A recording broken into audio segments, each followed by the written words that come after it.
Welcome back my YouTube channel. दोस्तों 2 मई 2011 Usama bin Laden को उसके घर में घुस के मारने के बाद United States has conducted an operation that killed Osama bin Laden, the leader of Al-Qaeda. US navy seal ने उसके बॉडी को अगले 12 घंटों के अंदर अरबियन सी के नॉर्दर्न हिस्से में बहा दिया। 54 बच्चों के खानदान में से 17वें नंबर का बच्चा उसामा बिन लादेन असल में सऊदी अरबिया के एक अरबपति धार्मिक बाप का एक बेटा था, लेकिन उसके बावजूद यूएस ने उसकी बॉडी किसी के हाथ नहीं आने दी और फिर हजारों फीट समुंदर के नीचे इंसानों से कोसों दूर जाके उसकी बॉडी को दफना दिया। उसामा बिन लादेन की बॉडी को समुंदर में दफनाने के पीछे 3 मेजर रीजन थे। पहला ये कि उसामा बिन लादेन अपने ही जन्मभूमि सऊदी अरबिया में बैन था और इसकी बॉडी के लिए वहां पर कोई भी जगह नहीं थी। लेकिन इसके बाद ये सवाल आता है, एक मशहूर सऊदी अरबिया के बिजनेस आइकॉन के घर में पैदा हुआ था, तो आखिर उसे बैन क्यों कर दिया गया था? उसामा की फैमिली इतनी अमीर थी कि जब सऊदी का खजाना खाली होने लगा तो बिन लादेन की फैमिली सऊदी अरबिया के कई सारे गवर्नमेंट ऑफिसर को अपने जेब से करीबन 6 महीने तक सैलरी दी। उसामा बिन लादेन की फैमिली इतनी रिच थी, अब अमीरी नहीं, ये फैमिली बहुत ही रिलीजन फॉलो करने वाली भी थी। Influence Osama on self. हर साल सऊदी अरबिया में पूरी दुनिया भर के मुस्लिम जब हज करने के लिए आते तो उसामा के फादर बड़े बड़े इस्लामिक स्कॉलर को पर्सनली होस्ट भी किया करते थे। तभी उसामा भी उन सभी से अक्सर मुलाकात किया करते थे और उससे रिलेशन बना लेते थे। लेकिन सवाल ये आता है कि इतना रिलीजन्स होने के बाद भी Osama bin Laden Saudi Arabia में बैन क्यों किया गया है? दैट्स बिकॉज़ उसामा एक्सट्रीमिज्म के झांसे में आ गया। उसामा की मां का कहना है कि उसामा एक एक्सट्रीमिस्ट मुस्लिम बना, उसके पीछे कहीं न कहीं उसका रीजन उसका कॉलेज था। उसामा जद्दा यूनिवर्सिटी में पब्लिक एडमिनिस्ट्रेशन पढ़ रहा था जब उसकी मुलाकात हुई मुस्लिम ब्रदरहुड के एक एक्टिविस्ट ऑर्गेनाइजर के कुछ मेंबर से। उसामा की मां का कहना है कि इन्हीं लोगों ने उसके बेटे का ब्रेन वॉश किया और उसको मुस्लिम सुप्रीमेसी के नाम पर हमेशा हमेशा के लिए रेगुलाइज कर दिया। और कोइंसिडेंट फ्रेंड, इसी फेज के दौरान यूएसएसआर यानी अफगानिस्तान यानी एक मुस्लिम देश को अबिनेट कर दिया। बस फिर क्या हुआ, उसामा का एक्सट्रीमिज्म और भी गहरा होने लगा और फिर उसामा बिन लादेन आए दिन अफगानिस्तान की मदद के लिए एक सीक्रेट मिशन पे जाने लगा और अपने पुराने कनेक्शन की मदद से वहां पर जो ऑपरेट हो रही थी एक्सट्रीमिज्म ग्रुप के साथ अपने नए कनेक्शन बनाने लगे। अपने देश यानी सऊदी अरबिया से भी वॉलंटियर रिक्रूट करने लगा। उसके बाद उसामा ने इसी स्टेनिंग के वजह से उसे रिक्रूट करता अफगानिस्तान में जो चल रहे जंग, उसमें अफगानिस्तान के जंग में शामिल कराने के लिए। पर इन वॉलंटियर को वो खुद से ट्रेनिंग नहीं करता, उसको आउटसाइड करता था दूसरे ऑर्गेनाइजेशन से। और फिर उसामा ने नेक्स्ट फोकस किया फंड को कलेक्ट करने के लिए। ये जो फंड है उसके लिए कलेक्ट करना बहुत ही इजी था कंसिडरिंग इज फैमिली स्टेटस। और फिर देखते ही देखते 1984 में पेशावर में उसने एक अपना बेस भी खड़ा कर लिया जहां पर डायरेक्टली वॉलंटियर को ट्रेनिंग करना कंडक्ट चालू कर लिया और उन वॉलंटियर का यहाँ पे डेटा बेस भी तैयार करना स्टार्ट हो गया। बेसिकली एक पूरा का पूरा प्रॉपर सिस्टम, प्रॉपर ऑर्गेनाइजेशन का काम चालू कर दिया। और फिर इसी तरह शुरुआत हो गई अल कायदा की। और फिर इसी दौरान मिडिल ईस्ट में इराक के नए लीडर सद्दाम हुसैन गल्फ के कुछ ऑयल रिजनेशन में अपने एक्सपेंशन को शुरू कर दिया। इनफैक्ट कुवैत के बाद सद्दाम के निशाने पर था सऊदी अरबिया। ऐसे में अरबिया को और स्पेसिफिकली मक्का मदीना को बचाने के लिए उसामा ने सऊदी अरबिया के किंग को एक लेटर लिखा और अपने वॉलंटियर को जंग में उतारने के लिए परमिशन मांगी। उसामा अपने आदमियों को मोबिलाइज कर ही रहा था, अचानक ये खबर आई कि सऊदी ने अमेरिका को मदद के लिए बुला लिया है और अब यहीं से शुरू होगा उसामा वर्सेस अमेरिका। पर एक मिनट, थोड़ा सा रिवाइंड करते हैं उसामा की लाइफ में कि आखिर उसामा का सफर कैसा था। एक सुपर इंटेलिजेंट आदमी इंजीनियर से एक टेररिस्ट कैसे बना। फ्रेंड, उसामा बिन लादेन की कहानी भी अपने आप में दिलचस्प है और मुझे खुद इसके बारे में काफी चीजें नहीं पता थी। उसामा को अमेरिका की हेल्प बिल्कुल ही मंजूर नहीं थी, लेकिन उसामा यह चाहता था कि सऊदी में किसी तरह का भी वेस्टर्न इन्फ्लुएंस नहीं हो, अपने देश में सिर्फ और सिर्फ इस्लामिक प्रिंसिपल की ही नींव बसी रहे। इसीलिए अब उसामा के रडार पे आ गया है यूएसए। उसने अपने कनेक्शन का इस्तेमाल किया और उसके ऊपर फतवा एक जारी किया। उसमें लिखा था कि सभी को अफगानिस्तान जाकर एक ट्रेनिंग हासिल करनी चाहिए, जो अपने दुश्मनों से लड़ना एक मुसलमानों के लिए रिलीजियस ड्यूटी है। यह रिलीजियस कार्ड उसामा को बखूबी काम आया और ये फतवा लागू होते ही करीबन 4000 से ज्यादा लोग सऊदी छोड़कर अफगानिस्तान गए। अब ऑफकोर्स सऊदी को ये बिल्कुल ही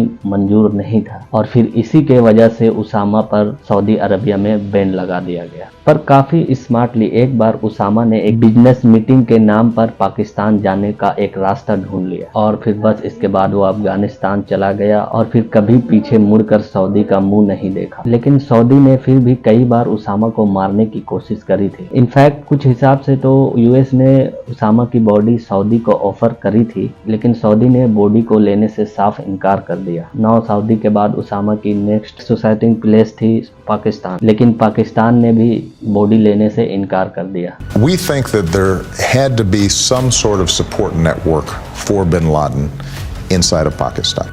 इस इंटरव्यू में ओबामा ने डायरेक्टली ही बोल दिया पाकिस्तान में बिन लादेन का एक अननोन सपोर्ट नेटवर्क मौजूद है, इसीलिए बॉडी देना तो दूर की बात पाकिस्तान को लूप में भी रखना जरूरी नहीं समझा। May be Obama is right way को निकालने के लिए। ठीक है।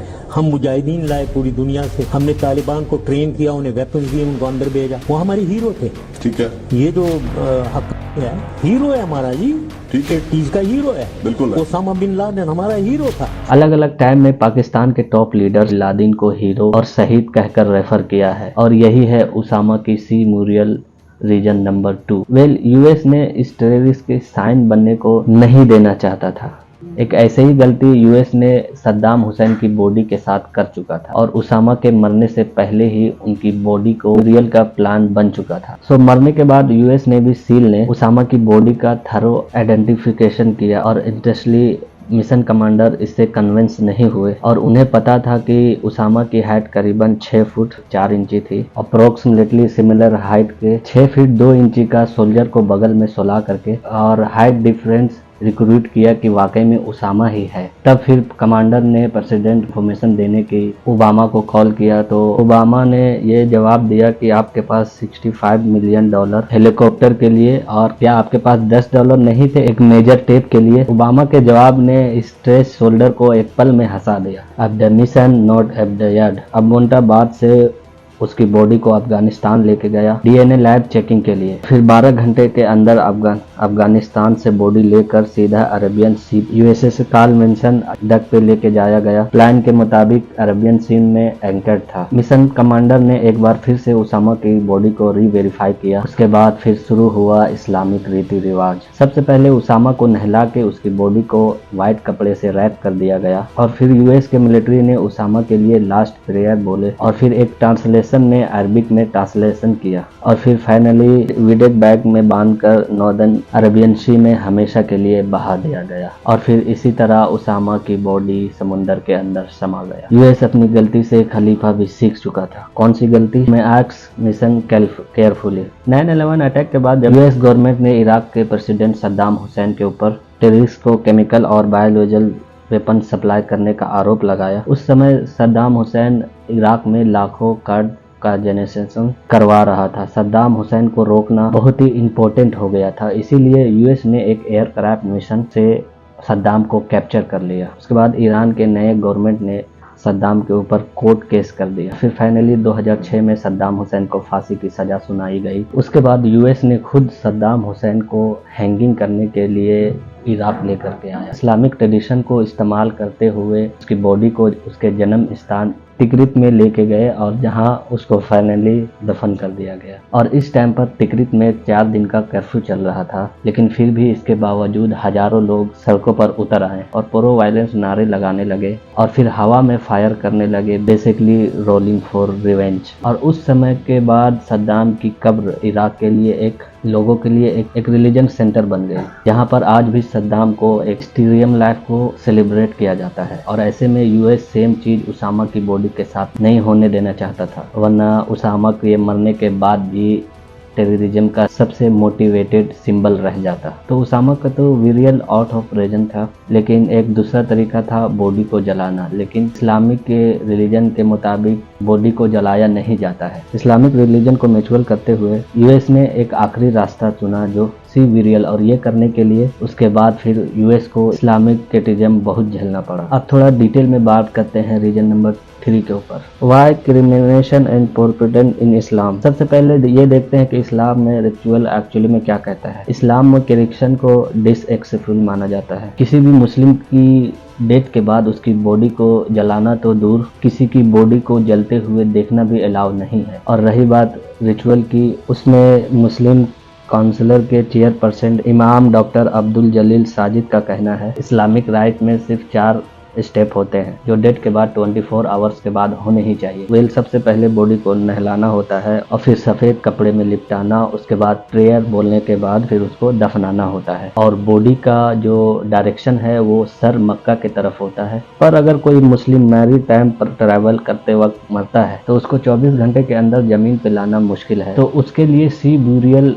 ऑर्गेनाइज किया जा सकता है और इस्लामिक के तीनों स्टेप फॉलो करने के बाद in fact national Malaysian space agency space burial की भी काम कर रही है उन मुस्लिम के लिए जिसको अनफॉर्चुनेटली स्पेस में मौत हो गई है और उसको अर्थ तक लाना मुश्किल ना हो। Now if you by the go report, US ने उसामा की बॉडी को भी इस्लामिक रीति रिवाज करने के बाद ही समुद्र के अंदर डाला था, पर इसके बावजूद लेबनान के एक इस्लामिक कैरिक मोहम्मद अल काबसी का उमर बकनी मोहम्मद ने कहा कि अमेरिका ने इस सी ब्यूरियल के तहत मुस्लिम को नीचा दिखाना चाहता था और कुछ नहीं। इनफैक्ट दुबई के ग्रैंड मुफ्ती मोहम्मद अल हुबैस के हिसाब से सी ब्यूरियल सिर्फ एक एक्स्ट्रा ऑर्डिनरी करेंसेस में ही अलाउड है, लेकिन उसामा का केस ऐसा नहीं था। लेकिन मजे की बात यह है कि दुनिया भर के क्रिटिसिज्म सुनने के बाद यूएस ने 2019 में आईएसआई बगदादी पर अटैक किया तो बगदादी ने खुद को सुसाइड बॉम्ब से मार दिया और फिर उसकी बॉडी के साथ क्या हुआ वो आज तक किसी को नहीं मालूम। In fact US general mark mile ने इस बॉडी वेज हैंडल